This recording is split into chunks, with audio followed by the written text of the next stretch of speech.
Ricardo, mil gracias por la invitación a la FDN. Feliz cumpleaños. Mil gracias por todo los servicios que le prestan al país. Para Bogotá, la FDN ha sido invaluable. Y a propósito de la capacidad de construir capacidades institucionales, Paul, la FDN es un ejemplo de eso. Hace 10 años no teníamos a la FDN y hoy tenemos una entidad nacional mixta, seria, capaz de estructurar proyectos de infraestructura, entre otros de muy alta envergadura, que son perfectamente banqueables por la banca multilateral, por fondos de inversión internacional, y esa es, digamos, una muestra de que son proyectos serios, bien estructurados, que se están ejecutando exitosamente en Bogotá, entre ellos la primera línea del metro de Bogotá, que va bastante bien, por fortuna. Después de muchas discusiones, la estamos construyendo, va casi a un 20% de ejecución. El desafío, diría yo, a propósito de los temas que nos acaba de compartir Paul en su exposición, es que, curiosamente, no había escuchado tu tesis de los 7 años de planeación estratégica, digamos, periodos de 7 años para demostrar que uno sí tiene capacidad de hacer las cosas, que sí las logra y entonces ahí puede ponerse cosas más ambiciosas. Curiosamente, sin haber escuchado esa tesis, el COMPES en el que al fin, en el año 2021, la Nación, Bogotá y Cundinamarca decidimos acordar un plan de infraestructura de movilidad a más de 20 años, está partido en plazos de 7 años. Curiosamente, no había escuchado la tesis de Paul, pero ese es el periodo. Lo firmamos en el 2021, tiene un primer corte al 2028. ¿Qué proyectos deben estar ingresando en infraestructura? ¿En qué orden los vamos a ejecutar? No solamente fue ponernos de acuerdo sobre qué proyectos íbamos a ejecutar, sino en qué orden los íbamos a ejecutar, cuáles entran al 2028. No los quiero atormentar con demasiadas cifras y cosas, pero básicamente ese COMPES lo que dice es que en los próximos 30 años, de aquí al 2050, Bogotá debe hacer, Bogotá región, no solamente la ciudad de Bogotá, sino la región metropolitana que tenemos con Cundinamarca, debe lograr tener 5 líneas de metro, que van a sumar 97 kilómetros, hoy estamos construyendo 24, la segunda línea son 15, así que tendremos cerca de 40 kilómetros de metro. Debe lograr hacer 7 cables aéreos, porque Bogotá, que es esta sabana maravillosa, está rodeada de cerros y montañas, de barrios populares, de gente que hoy se demora en promedio 45 minutos en bajar de esa montaña en un bus quemando gasolina para llegar al BRT de la ciudad y en un futuro cercano al metro. Gracias a los cables, ese mismo trayecto de 40 minutos quemando gasolina se vuelve un trayecto de 13 minutos en promedio eléctrico, sin quemar gasolina. Y los regiotrams que, a diferencia de Estados Unidos, donde el metro pesado se hace para la región metropolitana, porque hay suburbanización, en Bogotá, que tiene la fortuna de ser una ciudad densa y diversa, maravillosa, el tren ligero es metropolitano y el tren pesado es intraurbano. Los 2 regiotram, uno ya lo estamos construyendo, el regiotram de Occidente, vamos bien, tuvimos un pequeño percance recientemente, es que la ANLA negó el trámite de la licencia ambiental que se estaba surtiendo. Por supuesto vamos a hacer caso a sus observaciones y esperamos que esa licencia se tramite en este año para que podamos culminar ese proyecto que es el regiotram de Occidente, que nos conecta desde Facatativá, Funza, Mosquera, Madrid hasta el centro de Bogotá en la primera línea, son 41 kilómetros casi, ya está en construcción, está financiado, está contratado, está haciéndose y tenemos el compromiso con el presidente Petro de al final de este año financiar el segundo regiotram, que será el del norte, usando la red férrea que empieza en Zipaquirá, pasa por Cajicá, por Chía y entra a Bogotá. Esa además es una historia un poquito triste, pero que esperamos voltear y volver exitosa. Esa red férrea que están usando los trenes regionales está tirada en pasto hace 60 años. La construyó Colombia con la bonanza cafetera. La primera vez que Colombia como Estado tuvo plata, capacidad de inversión, fue a inicios del siglo XX, porque tuvo la primera bonanza cafetera y además tuvo la compensación por la pérdida de Panamá. Y se la gastó en construir una red férrea, que construyó entre finales del siglo XIX y mediados del siglo XX y dejó de usarlo en 1960. Y ahí lleva tirada en pasto 60 años, es una vergüenza, de verdad, de nuestra historia, y ahora la vamos a retomar para el siglo XXI. Entonces, hoy tenemos un plan, tenemos una visión acordada, tenemos contratos, tenemos ejecución, tenemos estructuradores serios como la FDN y tenemos proyectos en ejecución. El problema, Paul, es que los planes están a 7 años, pero los periodos electorales están a 4. Son periodos cortos. Cuando uno va a diferentes escenarios internacionales, la gente se sorprende de que Colombia tenga periodos ejecutivos de 4 años sin reelección, en cambio tenga reelección indefinida en todas las corporaciones públicas, ¿no? Entonces tiene periodos indefinidos para la deliberación, pero periodos muy limitados sin reelección para la ejecución. Y eso realmente es un problema de diseño institucional que tendremos que pensar.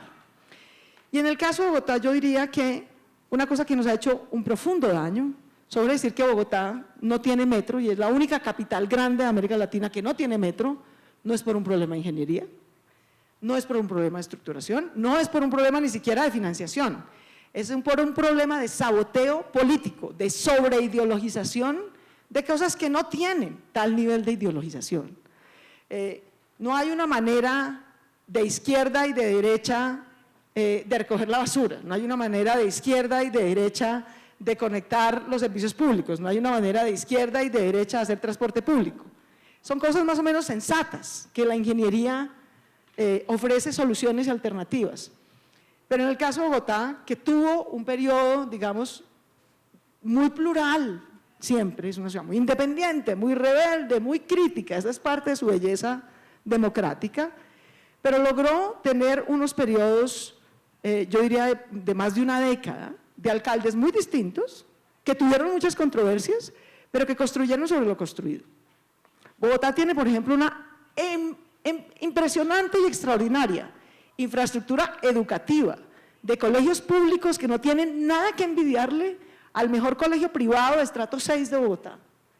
Y es un orgullo que los niños de Ciudad Bolívar y de Bosa y de Usme tengan esa infraestructura pública, porque la ha construido a lo largo de 30 años, porque ahí no hay sobreideologización. En salud tenemos una buena infraestructura pública, en centros culturales, en parques metropolitanos, locales, zonales. Tenemos una increíble infraestructura y calidad de servicios sociales alrededor de esa infraestructura, porque se ha construido sobre lo construido, con debate, con controversias, con cambios, con mejoras, pero sin mezquindad y sin saboteo. La razón por la que Bogotá está atrasada en infraestructura de movilidad y de transporte público es porque ha habido mezquindad y saboteo. Y la ciudad tiene que parar eso. Y tal vez uno de mis principales propósitos como alcaldesa era parar eso. Parar eso. El Transmilenio hay que cuidarlo porque es de los bogotanos, no del exalcalde Peñalosa. El metro hay que hacerlo porque es de los bogotanos, no del exalcalde y el presidente Petro. Ni la segunda línea va a ser de Claudia, va a ser de 2,5 millones de bogotanos que viven en Suba y en Gativá y que necesitan dejar de demorarse 1 hora y media para llegar al centro ampliado a trabajar o a estudiar. Y con el metro se van a demorar 25 minutos. Y eso son 2 o 3 horas al día para su productividad, para su familia, para descansar, para deliberar y no para estar movilizándose. Entonces, yo creo que se puede, pero tenemos que ser capaces como sociedad de no caer en 2 extremos, diría yo, que no son la izquierda y la derecha, sino en 2 extremos que son, por un lado, que todo cambie para que nada cambie. No, es decir, las ciudades necesitan evolucionar, las sociedades necesitan evolucionar. El actual gobierno tiene un mandato de cambio, lo tiene que honrar, porque de lo contrario va a perder la confianza no solo de la juventud, sino de las mayorías democráticas de Colombia. Las mayorías democráticas de Colombia votaron por un cambio. En estos 4 años tenemos que ser capaces de trasladar ese cambio en unos cambios sustanciales, ¿sí? Que va a generar controversia democrática sin duda. Entonces no podemos seguir en la colombianada de que todo cambia para que nada cambia. Cambia el decreto, la ley, el inciso, pero la realidad no cambia, la desigualdad no cambia, el clientelismo no cambia. Entonces tenemos que salir de ese círculo vicioso que como país nos ha hecho mucho daño, pero tenemos que también salir de la sobreideologización de las cosas más simples, ¿no? Del saboteo político y la estigmatización política.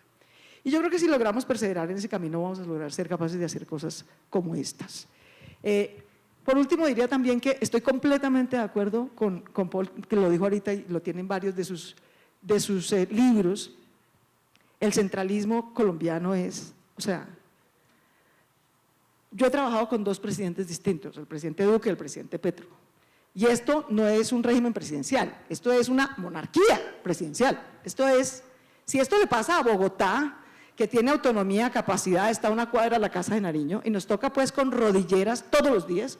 Yo no me imagino a mis colegas, mi buen amigo Óscar, el alcalde de Pereira, o Felipe, el alcalde de Jamundí, que además no viven en Bogotá y les toca vivir en Bogotá, porque necesitan el chulo, el permiso, el otro chulo, la otra coma, el otro punto, el otro… O sea, acabo de estar con la banca multilateral que concertamos la financiación de la segunda línea del metro. Yo les decía, queridos, si Bogotá fuera un país, tendría mejores indicadores fiscales que Colombia.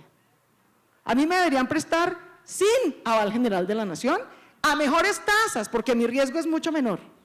No solamente me prestan más caro porque me toca ceñirme al grado de inversión de la nación y no al de Bogotá, sino que además me toca 8 meses para cada resolución de crédito. 8 meses para poder concretar uno de los 4 financiadores de crédito que tenemos para la segunda línea del metro. Por Dios. Y todo es por centralismo, no es por falta de voluntad, todos los funcionarios son los más queridos, están dispuestos, no, pero el chulo, la otra, la cosa, se puede hacer digital, pero ¿para qué hacerlo fácil si se puede hacer difícil? Mejor que sea en papel desde Bruselas, porque ¿para qué usamos el correo electrónico? O sea, es una cosa increíble, de verdad. Y eso es un tema cultural en parte, es un tema de cultura política, pero también es porque todas esas trabas, todos esos peajes, ¿no?, en el mejor de los casos sirven para dilatar y en el peor de los casos sirven para sabotear o corromper. Y es un desastre lo que nos deja eso como legado. Yo por último diría, sin embargo, que yo la verdad que estoy en mi último año de gobierno de los 4, tengo una visión muy optimista, no solo de Bogotá, sino de Colombia. Yo creo que por este periodo teníamos que pasar, era en mora de pasar. Paul sabe, Colombia es el único país de América Latina, Paul, que llegó al siglo XXI gobernado por las mismas élites de inicios del siglo XX. Yo tengo un profundo aprecio por el presidente Juan Manuel Santos y por su vicepresidente, pero en el 2012 nos gobernaba el nieto de un expresidente de la primera parte del siglo XX y el sobrino nieto de otro expresidente de la segunda parte del siglo XX. O sea, eso no pasa sino en Colombia. En el resto de América Latina, las élites cambiaron, se renovaron, la educación produjo nuevos liderazgos en el mundo empresarial, en el privado, en el técnico, en el político. Y todavía estamos discutiendo sobre si tenemos o no que hacer cambios, por Dios, por Dios. Y entre más rápido los hagamos, mejor. Y por último haría esta anotación. Hay que aprender muy rápido. Y les doy un ejemplo de un tema de nuestro metro. Estamos estructurando la segunda línea del metro, felizmente saldremos a licitación en el segundo semestre de este año de la segunda línea del metro. Y vino ahorita, la semana hace ¿qué? 10 días estuvo aquí los 4 bancos que nos prestaron para la primera línea del metro y se fueron realmente sorprendidos, nos felicitaron en todos los sentidos. Increíble cómo han avanzado, compraron los predios, trasladaron las redes, van al 20% de ejecución. El patio taller es impresionante, las dragas que están llegando para poder hacer la obra, son máquinas que nunca ha visto Colombia, o sea, felicitaciones, chapo, chapo, chapo, chapo. ¿Qué harían distinto? La primera recomendación de Paul, ¿qué harían distinto la próxima vez? Porque si todo lo vamos a hacer siempre igual y nunca reconocemos que tenemos oportunidades de mejora, entonces vamos rumbo a la locura, ¿verdad? Porque la definición de locura maravillosamente es esperar resultados diferentes haciendo lo mismo siempre. Entonces, pues no nos podemos comportar como loquitos si queremos gobernar un país y desarrollarlo. Entonces, fíjense, por ejemplo, en la segunda línea del metro. En la primera, fruto de la desconfianza, y así nos lo reconocieron los bancos, de que no íbamos a ser capaces de comprar todos los predios del proyecto, de que no íbamos a ser capaces de trasladar las redes. Entonces, una obra que tiene 24 kilómetros y tiene fases de ejecución, yo no voy a hacer los 24 kilómetros al tiempo, ¿verdad? Suponga usted que parta eso en 6 frentes de obra, o sea que voy a ir haciendo 4 kilómetros de a paso. Pues hubiera podido comprar primero los 4 kilómetros del primer tramo y luego el siguiente año compro los 4 kilómetros del siguiente tramo y eso sería lógico. No. El que venga hoy, si Paul pasa por la avenida Caracas, va a creer que nos cayó una bomba atómica cada 10 cuadras. Qué pena. No, no nos cayó una bomba atómica, es que nos tocó comprar los predios, nos tocó demolerlos. Comprarlos y demolerlos, o sea, una cuadra entera demolida. Y resulta que la obra va a llegar a esa cuadra entera demolida en 3 años, ¿no? Pero nos tocó por desconfianza. ¿Qué tal que no sean capaces? ¿Qué tal que no sean capaces de comprar los predios y se tranque la obra? ¿Qué tal que no sean capaces de trasladar los tubos del acueducto y las redes y se atrase la obra? Entonces nos tocó hacer todo eso, que se hubiera podido hacer cómodamente, por fases, a lo largo de 5 años, nos tocó hacerlo todos los 2 primeros años. Los diseños famosos de la ingeniería de detalle. La ingeniería de detalle es saber cada tornillo en cada ventana, cómo va. Digamos, yo tengo la ingeniería de detalle lo que voy a construir estos 2 años, por eso lo estoy construyendo. No, tengo que tener lo del último tornillo que voy a poner en la última estación en el 2028, lo tengo que tener hoy. Todo eso se hizo en la primera línea del metro por desconfianza, porque creían que Bogotá no iba a ser capaz de hacer todo eso en 6 años. Hoy vinieron y nos reconocieron. Aplausos Bogotá, aplauso empresa del metro. Todo lo que creíamos que no iban a poder hacer, lo hicieron. Trasladaron las redes, van al 90 y pico % de ejecución, lo lograron. Los predios que creíamos que no iban a poder comprar, demoler, cerrar, los compraron. Nos faltan 14, creo. 14 de 1.500, una cosa de ese estilo. O sea, entonces, para la segunda, está bien. Aceptamos que sí tienen la capacidad y se los vamos a dejar hacer por fases.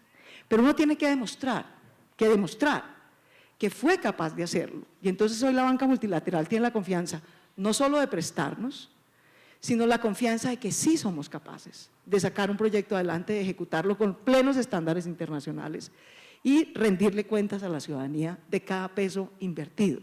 Con lo cual seguramente la segunda línea del metro la construiremos de una mucho mejor manera. Y ni qué decir todo el resto del plan de infraestructura que tenemos aquí. No es en ingeniería donde tenemos que avanzar, no es en arquitectura, no es en estructuración, no es en financiación. De todo eso hemos demostrado en Bogotá y en otras ciudades de Colombia que somos capaces de hacer proyectos exitosos de infraestructura social, de infraestructura de movilidad, de infraestructura de cambio climático. Es en confianza, es en capacidad de liberación democrática sin sabotear ni sobreideologizar, y es en descentralizar y construir capacidades regionales. Este Estado no existe en la mitad de su territorio, ese es el drama de Colombia. Y hoy las regiones de Colombia, desde Palmira hasta Bogotá, tienen mejor capacidad institucional local que nacional. Y los chulos del nivel nacional, lo único que son es un estorbo, que alarga y que enreda los proyectos de ejecución. Tenemos que confiar en el capital humano que hemos creado después de 35 años de descentralización. Estamos listos para tener regiones metropolitanas y provincias. No somos capaces de tener 1.119 unidades estatales funcionales. La municipalización de la que se enamoró la Constitución del 91 ya produjo los rendimientos que iba a producir. Produjo 400 municipios increíbles, con capacidad institucional, y produjo 600 que en medio de la guerra, el narcotráfico y el excesivo centralismo terminaron fue peor. Entonces tenemos que ir a la siguiente etapa de descentralización, de reconocer y dejar hacer a los 400 municipios con capacidad que ya creamos y más bien poner la capacidad nacional al servicio de los otros 600 en vez de ponerle chulos a los 1.119. Muchas gracias.